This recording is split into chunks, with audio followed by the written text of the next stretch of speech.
Bonjour, hier j'ai eu un véritable cas d'école et comme j'ai souvent la question, je me suis dit j'en profite pour vous faire une vidéo. Hier j'ai rencontré une mère et son fils, chacun ont un appartement de le même immeuble avec à peu près les mêmes prestations.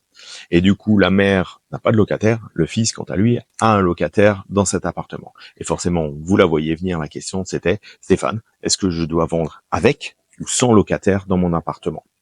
Allez, c'est parti. De but en blanc, quand on décide de vendre, c'est très fréquemment en fait qu'on vient faire des rénovations et qu'on se dit bah voilà, on va pouvoir réaliser une plus-value sur la vente de son bien, ou alors qu'en fait on vient de perdre un locataire et qu'on se dit j'en ai marre de faire la gestion, maintenant je vends mon bien. Mais au fur et à mesure de l'avancée de la réflexion, très fréquemment, un propriétaire se dit oui, mais attention, pendant la mise en vente, les visites, l'offre de prêt, les négociations, le compromis, le temps que le propriétaire ait son offre de prêt et l'acte de vente, il va se passer du temps, je vais perdre des sous, moi je veux remettre un locataire dans mon bien. Oula, grave erreur. Pourquoi?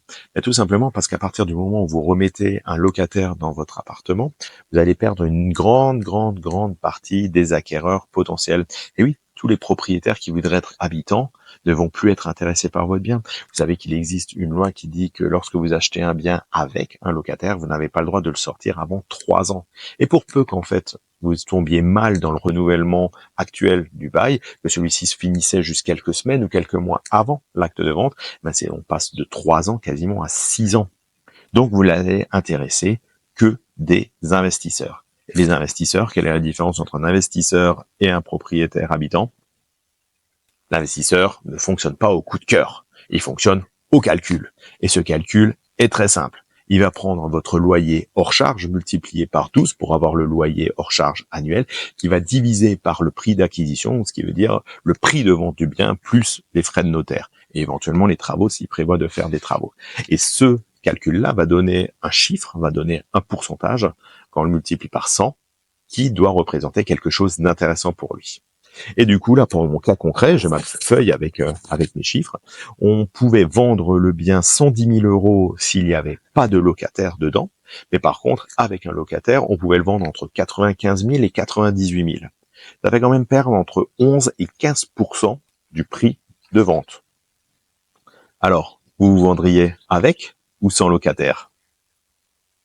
Attention, il existe bien évidemment des exceptions à ce que je viens de dire, hein, vous en doutez. Deux petites exceptions que je vais vous donner. La première, c'est si vous vendez un bien dans une cité étudiante. Le but est un investissement locatif. Dans ce cas-là, il n'est pas fait pour y habiter directement. Donc, par conséquent, il va être plus intéressant et plus sécuritaire pour un acquéreur de savoir que le bien se loue facilement et que du coup, vous avez trouvé un locataire. Dans ce cas-là, vous le vendrez mieux si vous avez un locataire dedans. Idem, si vous vendez un immeuble de rapport, cela peut sécuriser certains investisseurs de savoir que une bonne partie, si pas tout l'immeuble, est déjà loué. Et ça lui retire en fait une crainte de se dire est-ce que je vais réussir à louer tous les appartements. Voilà. Sinon, dans les autres cas, oui, il vaut mieux vendre sans locataire. Allez, je vous dis à bientôt et si vous avez des questions, c'est là en bas. Et vous vous souvenez, pour votre projet de vie, pensez Stéphane Lydie.